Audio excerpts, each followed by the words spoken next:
Unacademy.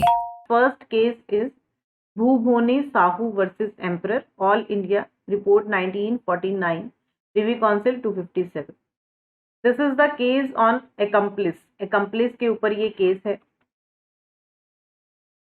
Accomplice topic is important. Under section 133 में आपको ये प्रोवाइडेड है. ठीक है, दो सेक्शन accomplice के बारे में बात करते हैं इंडियन एविडेंस एक्ट में. एक तो 133 सेक्शन, एक 114B सेक्शन. 113 ये कहता है कि आप accomplice के एविडेंस पे कन्विक्शन हेल्ड हो सकती है. ठीक है, बट 114B हमें ये कहता है कि जो accomplice का एविडेंस होता है that is unworthy of credit. ठीक है, उस पर रिलाई नहीं किया जाना चाहिए unless and until it is corroborated. तो जो 133 है, हमें पता है कि accomplice कौन होता है. ठीक है, वो खुद को वो ऑब्वियसली उसको लगेगा कि मैं खुद को बचाने के लिए अपना ब्लेम जो है किसी दूसरे पर्सन पे डाल दूं. इसलिए accomplice का जो एविडेंस होता है himself has participated in the crime, तो उस पर रिलाई करना ठीक नहीं है. तो इसलिए जो 133 हमें कहता है कि कन्विक्शन हम इस पे हेल्ड कर सकते हैं accomplice के एविडेंस के, बट हम हमेशा उसको 114B के साथ पढ़ते हैं क्योंकि जो accomplice है, ठीक है, उसकी नेचर के अकॉर्डिंग उस पर रिलाई नहीं किया जाना चाहिए. यही चीज जो कोर्ट ने इस केस में ऑब्जर्व की थी. कोर्ट ने इस केस में क्या कहा कि जो 133 है एंड इलस्ट्रेशन बी है, आपकी सेक्शन 114 की इलस्ट्रेशन बी है, वो ये क्लियर करती है कि ये इलीगल नहीं है. ठीक है, कि आप accomplice के अनकॉरोबरेटेड एविडेंस पे आप रिलाई कर सकते हो. This is not illegal. But अगर हम as a rule of practice देखें, रूल ऑफ प्रूडेंस देखें जो कोर्ट्स में फॉलो होती है, ठीक है, यही कहता है कि अनसेफ होता है accomplice के एविडेंस पे रिलाई करना and unless and until it is corroborated. ठीक है, इसको कॉरोबरेट जब तक नहीं किया जाता फ्रॉम एनी इंडिपेंडेंट सोर्स. तो हमेशा इसको कॉरोबरेशन के साथ ही हमें लेना चाहिए. तो let's read what the court held in this case.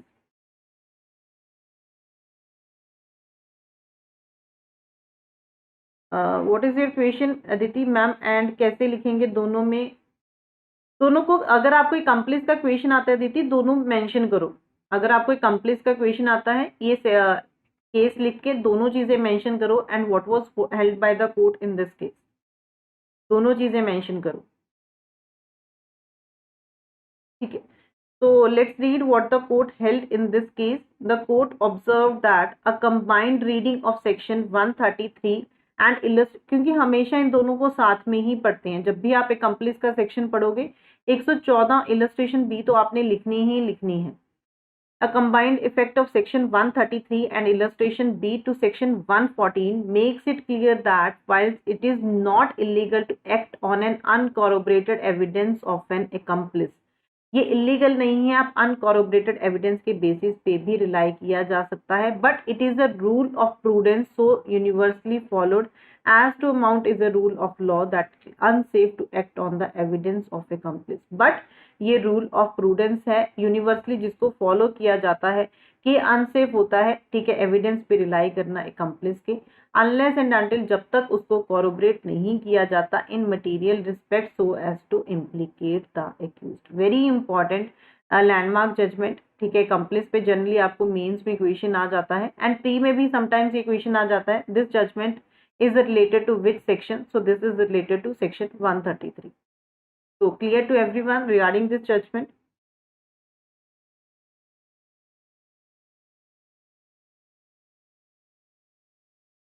Okay. Our next case is that is Ram Bihari Yadav versus State of Bihar, All India Report 1998 Supreme Court. This is 1998 Supreme Court. This is the case on relevancy and admissibility. Relevancy and admissibility. So we know that everything that is relevant is not admissible. ठीक है, relevancy की बात Indian evidence act में कहाँ पे की गई है? Section 6 to 55 of the Indian evidence act talks about the relevant facts. But हमें ये भी पता है कि जरूरी नहीं है कि हर चीज जो रेलेवेंट होती है वो एडमिसिबल हो. Yes, all admissible things are relevant, all admissible facts are relevant, but all relevant facts are not admissible. But all relevant facts are not admissible.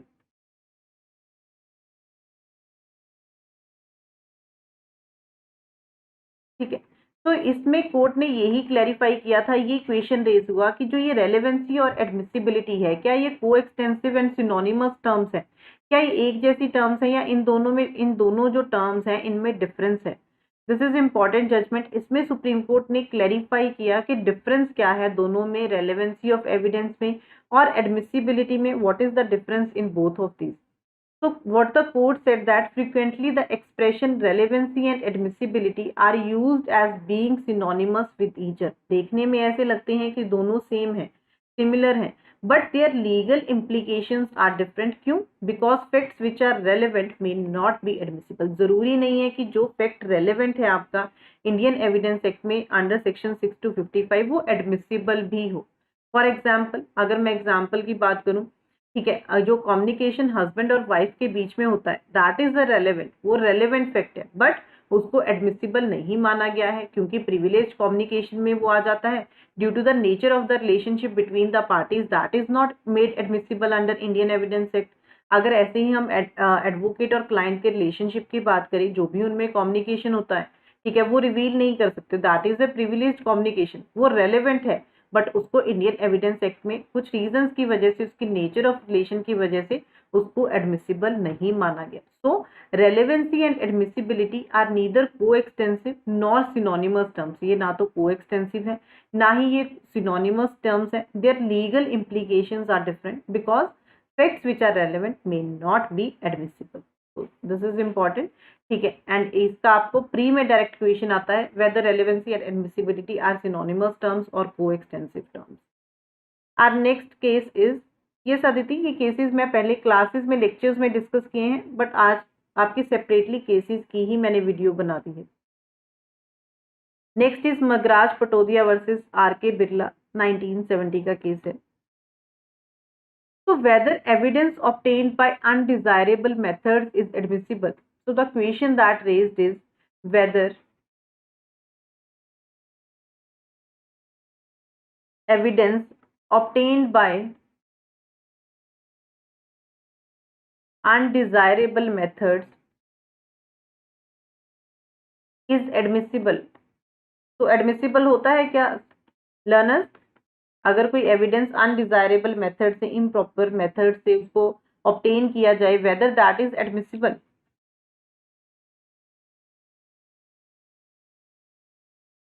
Yes, that is admissible. And ये position, very good Sammit, and ये position court ने इस case में clarify की थी। Yes Aditya, this is admissible. So let's see what the court held in this case.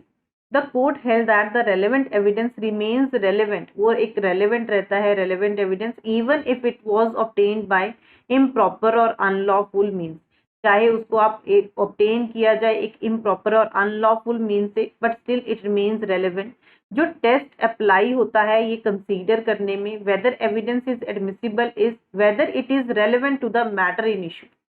Test कौन सा apply होगा कि इस एविडेंस को लिया जाना चाहिए या फिर नहीं लिया जाना चाहिए। टेस्ट ये अप्लाई होगा कि क्या ये एविडेंस एडमिसिबल है, क्या ये रेलेवेंट है। रेलेवेंसी की बात 6 to 55 में अगर उसमें रेलेवेंट है then that is made admissible, ठीक है। If it is admissible and court is not concerned with how it was obtain, and इसको कोर्ट का कोई लेना देना नहीं है कि इसको कैसे ऑब्टेन किया गया, बट अगर ये रेलेवेंट है under Indian evidence act and चाहे इसको इम्प्रॉपर और अनलॉफुल मीन से ऑब्टेन किया गया है, then also that is made relevant under Indian Evidence Act. So this was held in this case Magraj Patodia versus R.K. Birla. तो अगर आपको कोई क्वेश्चन पूछता है whether evidence obtained by undesirable methods is admissible, yes, that is admissible. Our next case is that is Ratan versus Queen. This is the case on ये case है आपका race ChaSTE पे रतन वर्सेस क्वीन का। तो what the इसमें इस केस के फैक्ट्स क्या थे? The facts of this case were A man was prosecuted for the murder of his wife. एक मैन को प्रोसिक्यूट किया गया किसके लिए? For the murder of his wife, उसके वाइफ के मर्डर के लिए, ठीक। उसने डिफेंस क्या लिया? उसने डिफेंस लिया कि जो ये शॉट लगा है, जो ये गन शॉट लगा है, दैट वेंट ऑफ एक्सीडेंटली, ये एक्सीडेंटली लगा है। And there was evidence to the effect that deceased telephoned to say, and but वहां पे क्या था? एक मैन का प्रोसिक्यूशन हुआ अपनी वाइफ के मर्डर के लिए, बट उसने ये डिफेंस ले रहा है कि जो ये शॉट लगा है ये एक्सीडेंटली लगा है, और एविडेंस था बट ये दिखाने के लिए कि जो डिसीज्ड है उसने टेलीफोन किया था अपनी डेथ के पहले, get me to the police please, and उसने टेलीफोन ऑपरेटर को बोला था get me to the police please. इससे पहले कि जो टेलीफोन ऑपरेटर है वो कनेक्ट कर पाता पुलिस से, जो कॉलर है, जो वाइफ है जिसने कॉल किया था, ठीक है, उसने अपना एड्रेस दिया एंड कॉल सडनली एंड हो जाती है। ठीक है, तो वाइफ ने मरने से पहले क्या किया, उसने टेलीफोन ऑपरेटर को कॉल किया कि गेट मी, उसने बोला कि मुझे get me to the police please. इससे पहले कि वाइफ ने अपना एड्रेस दिया एंड उससे पहले कि वो कुछ और बोलती, कॉल सडनली एंड हो जाती है। उसके बाद क्या होता है, पुलिस जो है, ठीक है, वो घर पे आती है, पुलिस जो है वो घर पे आती है एंड ये उसको डेड बॉडी मिलती है वहां पे, and police found the dead body of the woman. तो यहाँ पे क्वेश्चन ये रेज हुआ कि जो ये स्टेटमेंट है get me to the police please, क्या हम इसको as a part of the same transaction में काउंट करेंगे? क्या ये रेस्ट स्टे है? क्या ये रेस्ट स्टे का पार्ट है? Whether this was the part of the res gestae, क्या हम इसको part of the same transaction में काउंट करेंगे? तो द कोर्ट हेल्ड दैट जो उसने वर्ड्स कहे, जो लेडी ने वर्ड्स कहे, her call and the words she spoke and the words she spoke were held to be part of the transaction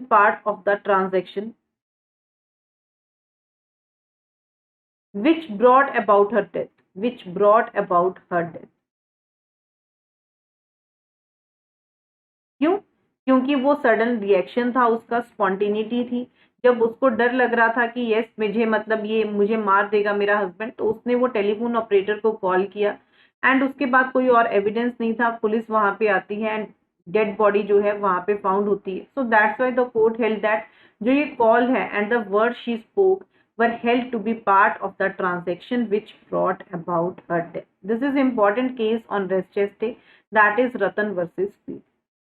Our next case is G Vijayvardhan Rao versus state of Andhra Pradesh का हमारा ये case है। ठीक है, तो जो रेस्ट स्टे होता है उसमें क्वेश्चन ये रेज होता है कि जो ये स्टेटमेंट है, जो ये स्टेटमेंट पर्सन कहता है कि हम कहते हैं कि this is a part of the transaction, ये कब रेलेवेंट होती है?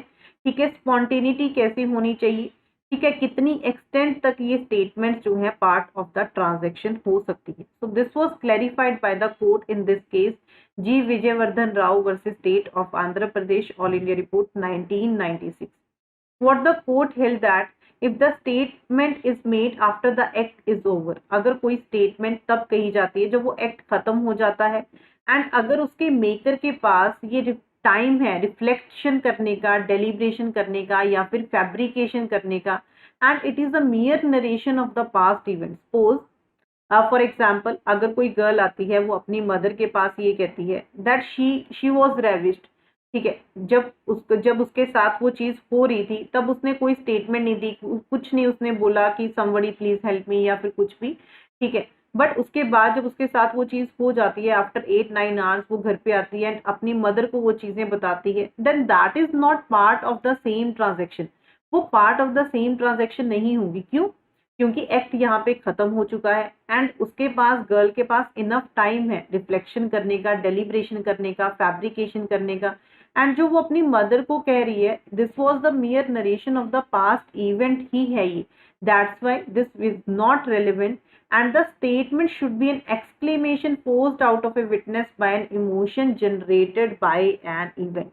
द कोर्ट हेल्ड दैट की स्टेटमेंट कितनी रेलिवेंट होगी, वो उतनी रेलिवेंट होगी जो कि forced out of a witness है by an emotion generated by an event. इसका मतलब क्या है, अगर यहीं पे जो मैंने आपको एग्जांपल दी है, अगर जब गर्ल के साथ वो चीज हो रही थी, अगर उस टाइम वो ये कहती कि someone please help me, so that statement would be part of the same transaction. क्यों? क्योंकि वो इमोशंस जनरेटेड से वो जो स्टेटमेंट थी वो उसने एक्सप्लेन की थी, that's why that would be part of the same transaction. But बाद में आकर जो 9 आवर्स बाद उसने अपनी मदर को कहा, वो चीज यहाँ पे नहीं होगी। यस, टाइम गैप डिपेंड करेगा, अगर वो साथ के साथ, अगर किसी के साथ वो चीज होती है एंड उसके बाद वो पुलिस स्टेशन में चली जाती है लड़की, जब उसके साथ वो चीज होती है उसके बाद पुलिस स्टेशन चली जाती है, then that would be relevant somewhere. फिर वो चीज रेलेवेंट होगी अगर वो साथ के साथ कंप्लेंट लिखवाने चली जाती। बट टाइम गैप नहीं होना चाहिए, इतना टाइम गैप नहीं होना चाहिए कि मेकर के पास उसके पास टाइम है रिफ्लेक्शन का या फिर डेलिब्रेशन का। अगर वो टाइम गैप है एंड वो mere narration of past events है फिर वो रेलेवेंट नहीं है। That should be spontaneous and contemporaneous with the act. Contemporaneous होना चाहिए इमीडिएटली, ठीक है, इधर ड्यूरिंग और इमीडिएटली बिफोर और आफ्टर द इवेंट होना चाहिए जो हम रेस जेस्टे में पढ़ते हैं। Our next case is Kashmira Singh versus State of MP. This is very important case on your section 30, that is confession of co-accused. ये डायरेक्ट कई बार आपको प्री में क्वेश्चन भी आ जाता है कि ये केस कौन से सेक्शन से रिलेटेड है इंडियन एविडेंस एक्ट में। So this case is related to section 30। Supreme court ने क्या हेल्ड किया इस केस में? What the court held that confession of an accused person against a co-accused is not evidence in the ordinary sense of term. ये वही नहीं है, ठीक है, डिपेंड करेगा। ये नहीं है, मैंने आपको जो एग्जांपल दी वो 9 घंटे का, मतलब कि इतना टाइम नहीं होना चाहिए कि डेलिब्रेशन हो सकती है, फैब्रिकेशन हो सकती है। अगर आधे घंटे का उसको टाइम लग गया कंप्लेंट करने में या फिर कोई भी चीज करने में, then that would be part of the same transaction. ऐसे तो हमने एक पहले केस देखा नेहा, जो मैंने आपको करवाया रतन वर्सेस क्वीन का, उसने कॉल किया, पुलिस उसके बाद आती है कुछ टाइम के बाद, फिर भी वो part of the same transaction में काउंट हुआ है। That will depend on the facts and circumstances of the case. Res gestae जब भी हम पढ़ते हैं उसमें क्या पढ़ते हैं? स्पॉन्टेनियसटी एंड इमीडिएसी होनी चाहिए and the act must be contemporaneous with the act. That means immediately before और आफ्टर द अक्रेंस होना चाहिए, फिर वो रेलेवेंट होता है। नेहा समझ में आया?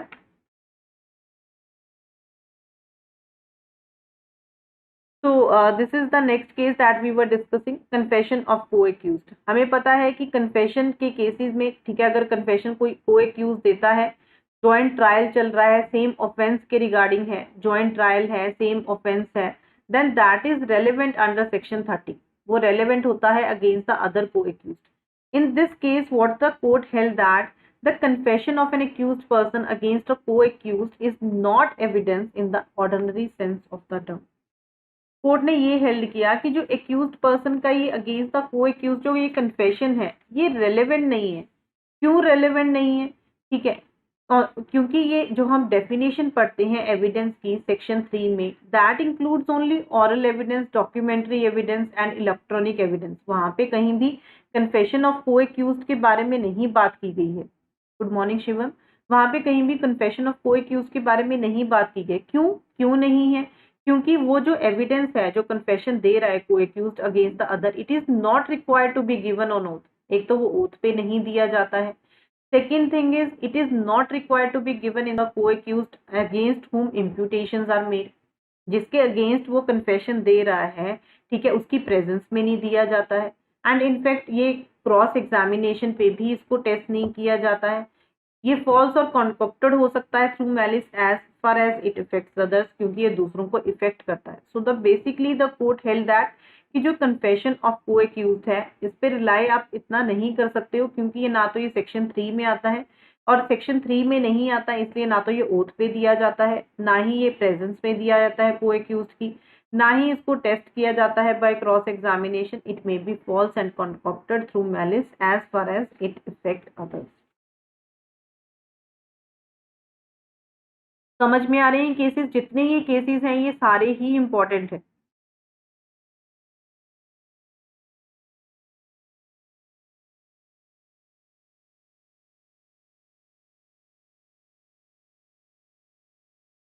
Okay, next case is, that is a good thing, Palvinder Kaur versus state of Punjab. ठीक है, ये केस जो है आपका, this is the based on the case of की कन्फेशन जो होता है हम पढ़ते हैं कि क्या वो एक्सकल्पेटरी होगा या फिर वो इनकल्पेटरी होगा। कितना पार्ट कन्फेशन का हम, ठीक है, एक्सकल्पेटरी आप लोगे उसको वो स्टेटमेंट को लिया जाएगा या फिर एक्सकल्पेटरी पार्ट के बेसिस, इनकल्पेटरी पार्ट के बेसिस पे भी कन्विक्शन हेल्ड हो सकती है। तो let's see what were the facts of this case, that is Palvinder Kaur case. इस केस में क्या हुआ था कि जो पलविंदर कौर है, she was on the trial for the murder of her husband. वो ट्रायल पे थी अपने हस्बैंड के मर्डर के, मर्डर ऑफ हर हस्बैंड। जो हस्बैंड की बॉडी है that was recovered from the well, जो हस्बैंड की बॉडी को एक वेल से रिकवर किया गया, ठीक है। एंड पोस्टमार्टम में जब पोस्टमार्टम किया गया वहां पे कुछ भी ऐसा रिवील नहीं हुआ कि जो ये डेथ हुई है, जो ये डेथ हुई है कि क्या ये पॉइजनिंग की वजह से हुई है या फिर ये, ठीक है, किसी और रीजन की वजह से हुई है, उसमें कहीं भी ये चीज क्लैरिफाई नहीं हुई।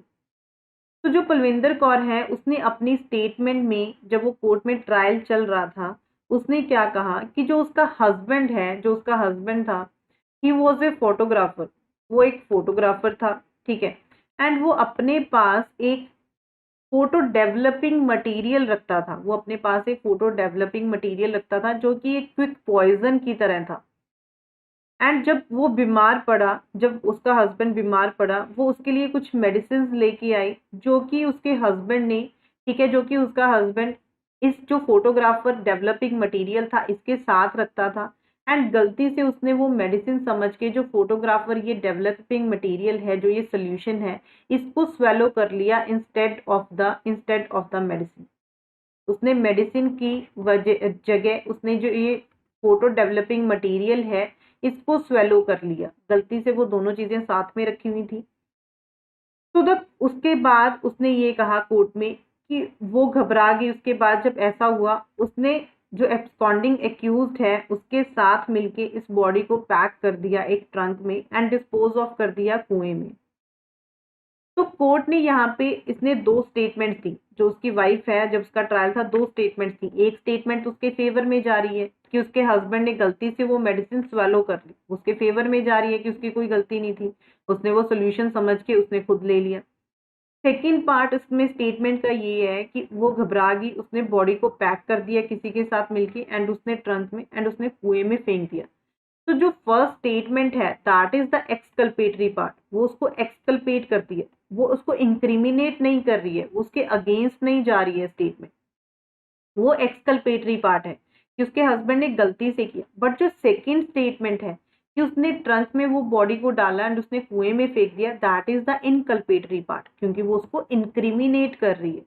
तो एक्सकल्पेटरी क्या पार्ट होता है, जो उसके फेवर में जा रही है। इनकल्पेटरी का मतलब है जो उसको इंक्रिमिनेट कर रही है। तो यहाँ पे कोर्ट का ये क्वेश्चन रेज हुआ कि इस पे से कौन सी स्टेटमेंट को माना जाएगा या फिर ये पूरी स्टेटमेंट को लिया जाना चाहिए, आप इसको कैसे करोगे इस कन्फेशन को। तो the court held in this case that the confession must either be accepted as a whole, या तो उसको फुली एक्सेप्ट किया जाना चाहिए या फिर उसको रिजेक्ट किया जाना चाहिए as a whole. And the court is not competent to accept only the inculpatory part while rejecting the exculpatory part as incredible. तो कोर्ट ने हेल्ड किया कि या तो आप उसको फुल स्टेटमेंट को लो या फिर फुल स्टेटमेंट को रिजेक्ट करो, एंड कोर्ट कॉम्पिटेंट नहीं है सिर्फ इनकल्पेटरी पार्ट लेने के लिए while rejecting the exculpatory part as incredible. This is the, ठीक है, ये सबसे पहला केस था जो कि इस पे था कि कौन सा पार्ट स्टेटमेंट का आप इंक्लूड कर सकते हो।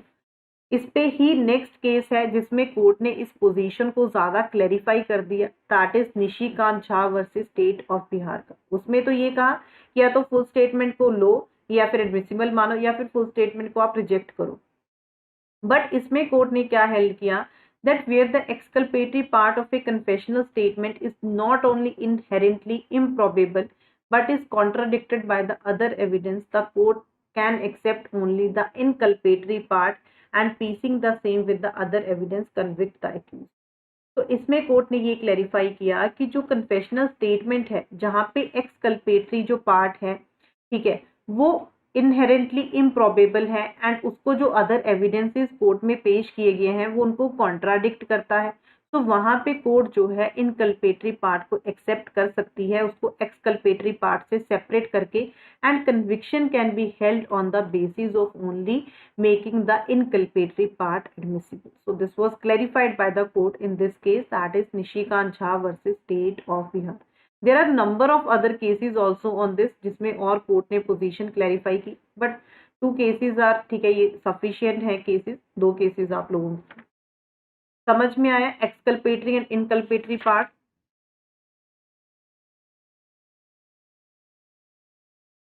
Everyone has understood regarding this?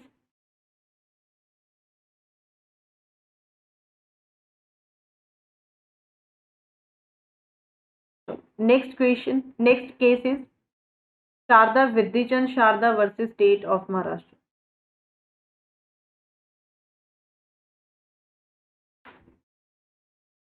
This is the case on dying declaration. Dying declaration के ऊपर केस है. डाइंग डिक्लेरेशन क्या होती है? Dying declaration is the statement given by the, ठीक है, the deceased person as to the cause of his death और as to the circumstances which resulted in his death. उसको हम डाइंग डिक्लेरेशन कहते हैं, जो कि हमें 32(1) में दी. इस केस में क्या हुआ था, फैक्ट्स क्या थे इस केस के? एक मैरिड वुमेन थी, ठीक है, वो अपने पेरेंट्स को लेटर्स लिख रही थी एंड अदर रिलेटिव्स को, किस चीज़ के रिगार्डिंग, दैट की जो उसके इन लॉज हैं वो उसको इल ट्रीट करते हैं and she is in the critical condition at the hands of her in-laws. उसके बाद 4 महीने बाद उसकी डेथ हो जाती है. She lost her life some 4 months later. जो ये लेटर्स उसने लिखे हैं, हमें पता है कि डाइंग डिक्लेरेशन जो है वो ऑरल भी हो सकती है, that can be written also and that can be even admissible by gestures also. तो ये लेटर्स जो लेडी ने लिखे थे, जो उस मैरिड वुमेन में लिखे थे, यहाँ पे क्वेश्चन ये रेज हुआ, क्या हम उनको एडमिसिबल मानेंगे एज ए डाइंग डिक्लेरेशन? तो द कोर्ट क्लैरिफाइड दिस कि जो ये लेटर्स हैं that were held to be admissible as dying declaration. ठीक है, कोर्ट ने ये हेल्ड किया कि जो ये, ठीक है, लेटर्स हैं उनको हम एडमिसिबल मानेंगे as a dying declaration. Proximity कितनी होगी, ठीक है, चीज़ों के बीच में, that will depend upon the facts and circumstances of the case. वो डिपेंड करेगी फैक्ट्स और सर्कमस्टांसेस ऑफ द केस के ऊपर कि फैक्ट्स क्या है केस के, सर्कमस्टांसेस क्या है. क्योंकि वो लेटर्स लिख रही थी अपने इन लॉज के रिगार्डिंग कि उसको इल ट्रीट कर रहे हैं अपने पेरेंट्स को, एंड सडनली उसकी, ठीक है, वो अपनी जो लाइफ है उसकी, शी लॉस्ट हर लाइफ 4 महीने बाद. तो और कोई एविडेंस नहीं था. सो जो ये लेटर्स उसने लिखे थे that were held to be admissible as dying declaration, क्योंकि ये उसका ट्रांजैक्शन या फिर उसकी कॉज ऑफ डेथ बताती हैं कि रीजन क्या था कि उसकी डेथ कैसे हुई. That's why this letters were held to be admissible under this section. Our next case is Queen Empress versus Abdullah का केस. मैंने आपको बताया कि जो डाइंग डिक्लेरेशन है that can be oral also, written also and even by gestures also. अब इस केस के फैक्ट्स क्या थे? द थ्रोट ऑफ द, एक प्रोस्टिट्यूट थी, उसका जो गला है वो काट दिया था एंड उसके बाद she was unable to speak, वो उसके बाद बोल नहीं पा रही थी. बट इससे पहले कि उसकी डेथ होती, उसने इशारों में, ठीक है, अपने हाथ से उसने क्या है, ठीक है, नेम ऑफ द एक्यूज उसने बता दिया. सो जो ये इसने बताया साइंस से, जो उसने ये चीज़ क्लैरिफाई की कि किसने उसके साथ ये चीज़ की है, this was held to be relevant as dying declaration. तो कोर्ट ने हेल्ड किया कि ये रेलेवेंट है as a dying declaration in this case, that is Queen Empress versus Abdullah. Our next case is Pakala Narayana Swami versus Emperor का केस है. ये dying declaration में हम पढ़ते हैं कि कोई भी स्टेटमेंट जो डिसीज देता है as to the cause of his death, as to the circumstances of the transaction which resulted in his death. तो इसमें सर्कमस्टांसेस ऑफ द ट्रांजैक्शन के बारे में ही बात की गई है. इस केस के फैक्ट्स क्या थे? What were the facts of this case? जो डिसीज्ड है, ठीक है, जो जिसकी डेथ हुई हस्बैंड की, उसने अपनी वाइफ को स्टेटमेंट दी थी दैट वो एक्यूज्ड के घर जा रहा है. जो इस केस में एक्यूज्ड है, दैट वो एक्यूज्ड के घर जा रहा है. किस चीज के लिए जा रहा है? मनी कलेक्ट करने के लिए, to collect money.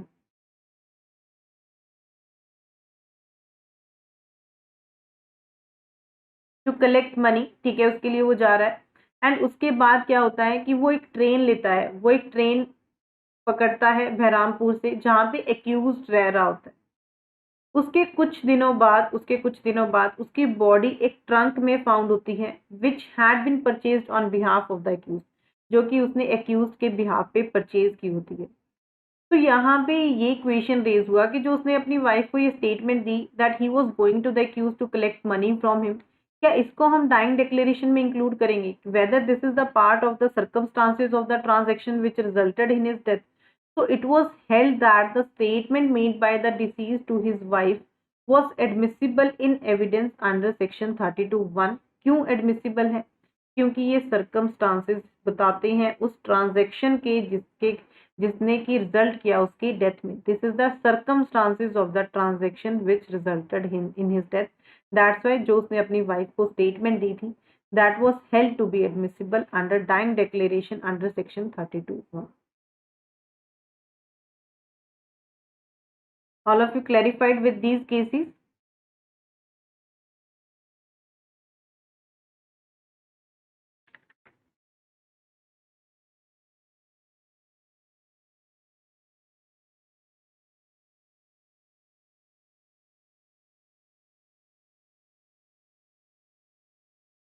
Okay.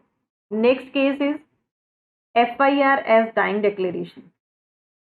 Thank you for confirming. तो चलो FIR as dying declaration, क्या हम FIR को एक dying declaration ले सकते हैं? ये समटाइम्स आपके मेंस में भी अटैच होकर क्वेश्चन आ जाता है। Yes, that can be taken as a dying declaration, but कब ले सकते हो? जब किसी पर्सन ने FIR करवाई एंड उसके बाद उसने अपनी इंजरीज के बारे में लिखवाया, ठीक है, कि उसको ये कैसे हुई चीजें, एंड उसके बाद उसकी डेथ हो जाती है, तो that can be held as dying declaration. So this was clarified by the court in this case, that is K. Ramachand Reddy versus Public Prosecutor.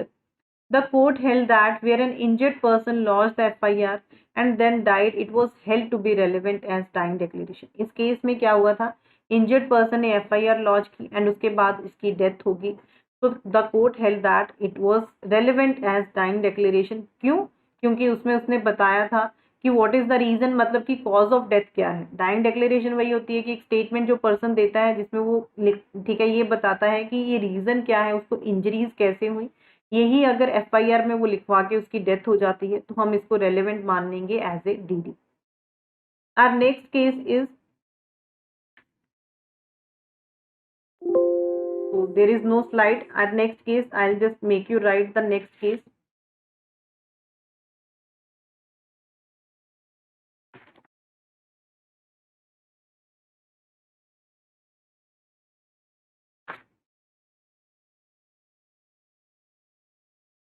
Yes, our next case is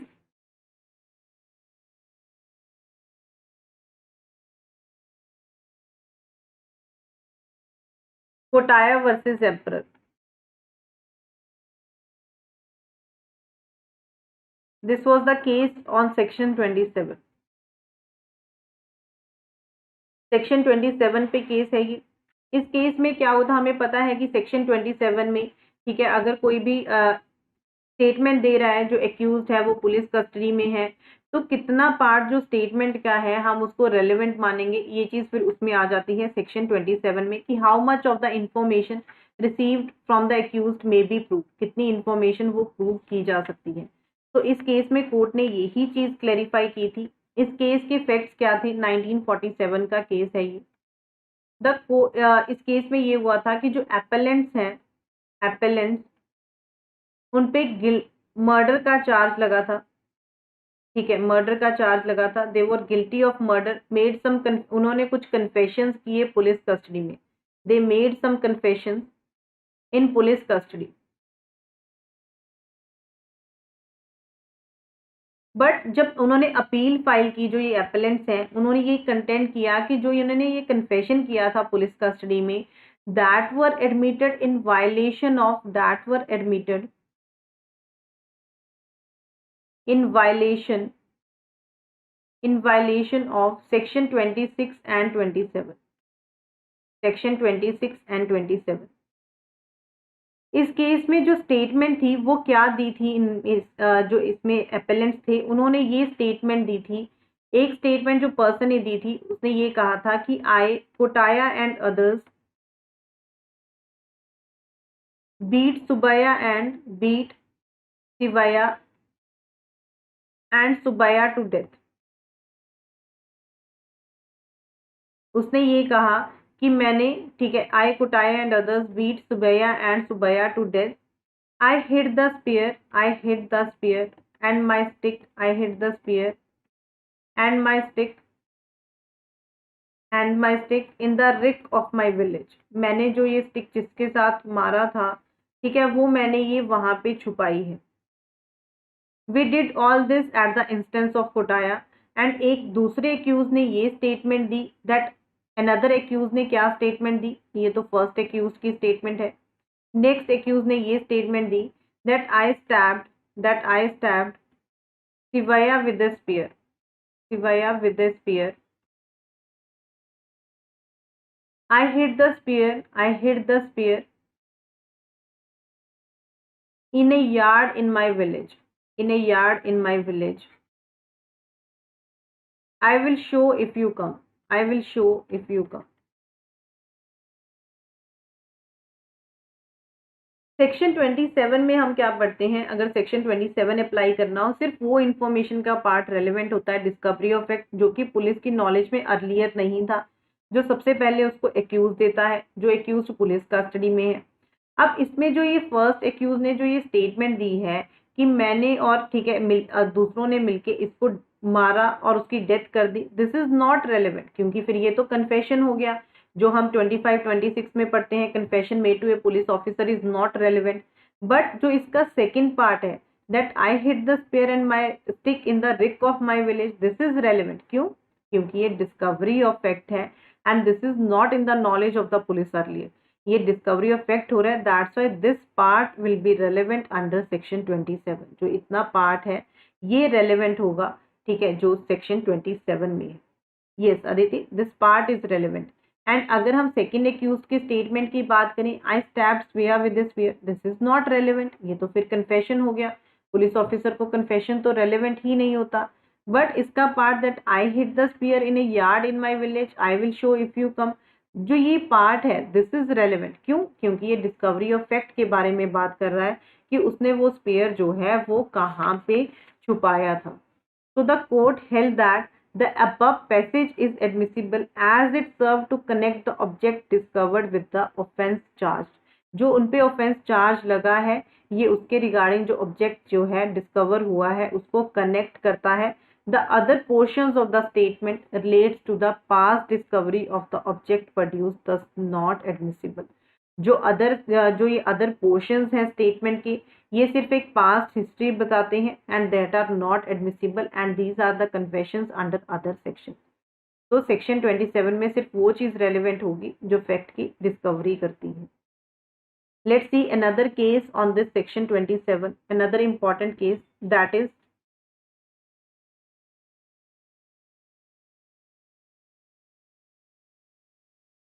another important case is Mohammed Inayatullah versus State of Maharashtra. Mohammed Inayatullah versus State of Maharashtra. All India Report 1976.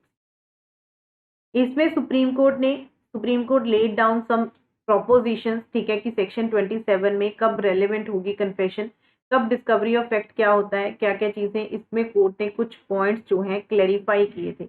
The first point that court clarified that कि पहली condition कौन सी होनी चाहिए, necessary for bringing section 27 into operation is the discovery of fact. पहली essential condition क्या होनी चाहिए, discovery of fact, ठीक है। डिस्कवरी ऑफ फैक्ट कौन सा, in consequence of the information, in consequence of the information received from a person accused of an offense, from a person accused of an offense।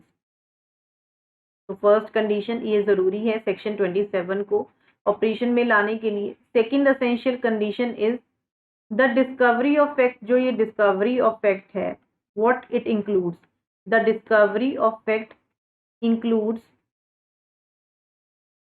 the object found, ठीक है, the place where it is produced, the place from where it is produced, कहाँ से इसे produce किया गया है, and the knowledge of the accused as to its existence, and knowledge of accused as to its existence। So this is the second condition section 27 में, ठीक है, 27 को to bring that section into operation। Third condition कौन सी है, The third is that the time of the receipt of the information the accused must be in police custody. Third condition क्या है, जब वो इंफॉर्मेशन एक्यूज दे रहा है police को, he must be in the police custody. The third is that at the time of the receipt of the information the accused must be in police custody.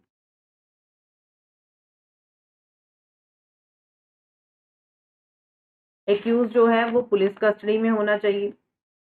And the last condition, 3 conditions हमने देख ली. The last condition is that only so much of the information as that relates distinctly to the fact thereby discovered is relevant. सिर्फ उतनी information relevant होगी जो कि सिर्फ distinctly relate करती है जो फैक्ट डिस्कवर हुआ है. Only that information is admissible under section 27.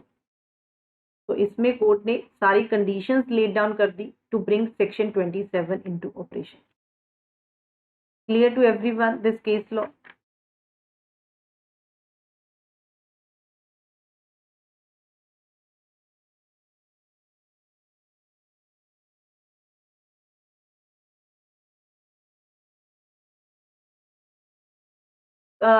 सबने लिख लिया?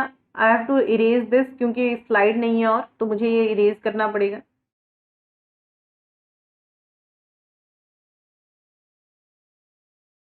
Our next case is, बस एक लास्ट केस और डिस्कस करेंगे सब में, एक लास्ट केस और डिस्कस करेंगे. ठीक है, that is state of Maharashtra. Very important case. ठीक है, आपको मेंस और प्री दोनों के लिए इंपॉर्टेंट है ये. State of Maharashtra versus Praful B Desai. 2003 का केस है. इसमें क्वेश्चन ये रेज हुआ कि whether evidence can be recorded through video conferencing. क्या जो एविडेंस है उसको आप वीडियो कॉन्फ्रेंसिंग के थ्रू रिकॉर्ड कर सकते हो. ठीक है, whether that can be recorded through video conferencing. तो इस केस के फैक्ट्स क्या थे? जो कंप्लेनेंट की वाइफ है, जो कंप्लेनेंट है इस केस में, उसकी जो वाइफ है, शी वो सफरिंग फ्रॉम टर्मिनल कैंसर. वो टर्मिनल कैंसर से सफर कर रही थी. जो यहाँ पे, ठीक है, ये केस में क्या हुआ था, जो प्रोसिक्यूशन है, it is the case of the prosecution. जो कंप्लेनेंट की वाइफ है, she was examined by doctor Greensberg. इसको किसी डॉक्टर ग्रीन्सबर्ग ने एग्जामिन किया था एंड ये कहा था, ठीक है, एंड ये कहा था कि जो ये टर्मिनल कैंसर से ये सफर कर रही है, दिस इज इनऑपरेबल. इसका ऑपरेट नहीं हो सकता है and she should be treated only with medication. And सिर्फ उसको मेडिकेशन के साथ ही ट्रीट किया जाना चाहिए. This is इनऑपरेबल. उसके बाद जो कंप्लेनेंट है, ठीक है, एंड उसकी वाइफ दोनों ने, ठीक है, कंसल्ट किया. किसको कंसल्ट किया? रिस्पोंडेंट को. रिस्पोंडेंट को कंसल्ट किया एंड जिसमें उन्होंने एक सर्जन को कंसल्ट किया जिसके पास 40 साल का एक्सपीरियंस था. किसको कंसल्ट किया? एक और सर्जन को कंसल्ट किया जिसके पास 40 इयर्स का एक्सपीरियंस था. In spite of being aware of what doctor Greenberg's opinion, ठीक है, उसको पता था कि डॉक्टर ग्रीनबर्ग ने क्या ओपिनियन दिया है. जो ये रिस्पोंडेंट है, जो सर्जन है, इसने सजेस्ट कर दिया कि आप जो है यूट्रस रिमूव करवा लो, आपको टर्मिनल कैंसर है. डॉक्टर ग्रीनबर्ग्स ने क्या बोला कि इनऑपरेबल है, सिर्फ ये मेडिकेशन से ट्रीट हो सकता है. बट जब उन्होंने रिस्पोंडेंट को ऑपरेट किया, ठीक है, उसने क्या बोला कि आप इसका ऑपरेशन करवा लो. ठीक है, जो सर्जरी से आप इसकी सर्जरी करवा लो. जो महाराष्ट्र मेडिकल काउंसिल है उसने इंक्वायरी में रिस्पोंडेंट को गिल्टी हेल्ड किया. जो महाराष्ट्र, ठीक है, उसने रिस्पोंडेंट को गिल्टी हेल्ड किया. प्रोसिक्यूशन ने एप्लीकेशन यहाँ पे डाली एग्जामिन करने के लिए डॉक्टर ग्रीनबर्ग्स को थ्रू वीडियो कॉन्फ्रेंसिंग. यहाँ पे क्योंकि वो यूएसए में रहता था तो क्या एप्लीकेशन प्रोसिक्यूशन ने लगाई कि जो डॉक्टर ग्रीनबर्ग है इसको एग्जामिन किया जाए वीडियो कॉन्फ्रेंसिंग के थ्रू. तो कोर्ट ने इस चीज में क्या हेल्ड किया कि जो ये वीडियो कॉन्फ्रेंसिंग के थ्रू एविडेंस लिया जा सकता है, even in criminal matters, even in other matters जो है, ठीक है, that can also be by way of electronic records. क्योंकि जब हम सेक्शन 3 में पढ़ते हैं that includes oral evidence, documentary evidence and electronic evidence. So this would include video conferencing also. ये video conferencing को भी include करेगा. This was clarified in this case, that is State of Maharashtra versus Praful B Desai. Very important case, mains में आपके question आ जाता है, and in fact pre में भी समटाइम्स ये पूछ लिया जाता है कि जो एविडेंस थ्रू वीडियो कॉन्फ्रेंसिंग से रिलेटेड केस कौन सा है. So this is the case. तो फैक्ट समझ में आए इस केस के.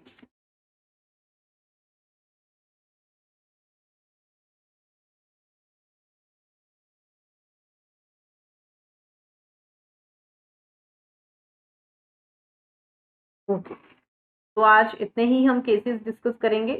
I will schedule one more class, या फिर अनअकैडमी ऐप पे हम other cases will discuss.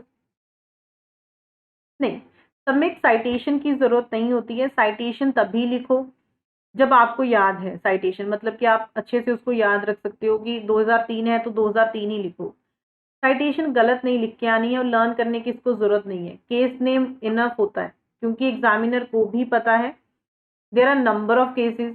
Judiciary का एग्जाम दे रहे हो, सिर्फ उसमें एविडेंस तो आएगा नहीं. CPCB, CRPC, एविडेंस, कॉन्स्टिट्यूशन, इतने सारे सब्जेक्ट्स हैं, इतनी सारी लैंडमार्क जजमेंट्स हैं. It's very difficult. केसेस के नेम याद हो जाए वही बहुत रहता है. साइटेशंस में मत जाओ. साइटेशंस में जाओगे उसको याद करने के चक्कर में फिर कंफ्यूजन होगा, क्योंकि नहीं याद रहता है 2003 की है, 2 की है. हाँ, कोई लेटेस्ट जजमेंट है 2021 में ही आई है, ठीक है, कोई लेटेस्ट ऐसी लैंडमार्क जजमेंट है, तो वो आप लिख सकते हो कि द लेटेस्ट जजमेंट, या फिर 2021 अगर आपको पता है. वो 1-2 होती हैं, but otherwise there is no need to learn the citation. और अगर साइटेशन लिख रहे हो, किसी को याद है, अगर आपको लगता है कि मुझे याद है, फिर इतना ध्यान रखना वो साइटेशन गलत नहीं होनी चाहिए. ठीक है, कहीं आपने 2003 का केस था, आपने लिख दिया 2013 का. अगर एग्जामिनर को वो थोड़ा सा भी पता है कि ये जो केस है, ठीक है, ये 2003 का है, 2013 का नहीं है, तो वहीं पे आपका इंप्रेशन खराब हो जाएगा और वो गलत हो जाएगा.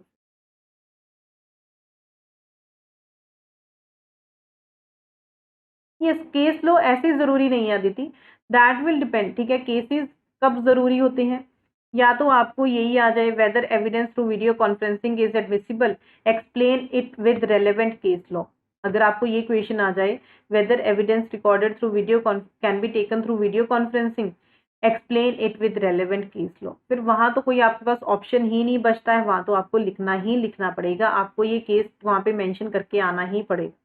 केस लॉ ही आपको पूछ लिया, अगर नहीं मेंशन करोगे फिर आपके मार्क्स कट हो जाएंगे. बट अगर आपको पूछा नहीं है, क्वेश्चन ही आपको सिर्फ ऐसे आया है, ठीक है, जनरली कन्फेशन के ऊपर क्वेश्चन पूछ लिया एंड उसमें पूछा नहीं है, बट अगर आप लिख रहे हो इंपॉर्टेंट लैंडमार्क जजमेंट, तो आपको एज दे देगी.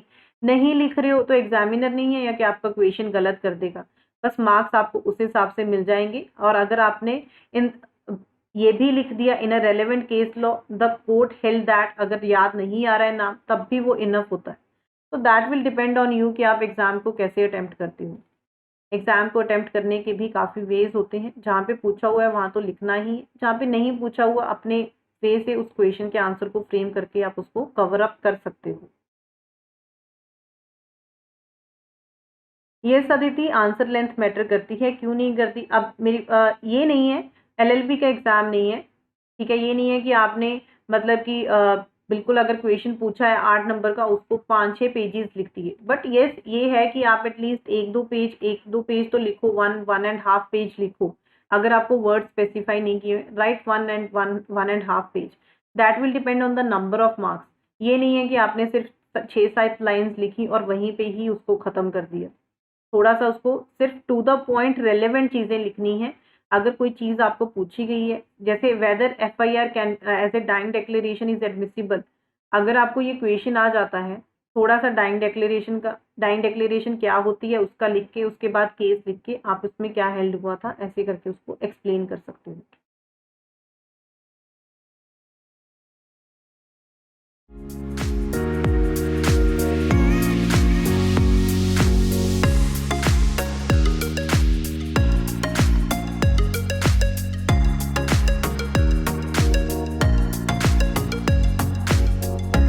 Unacademy. Let's crack it.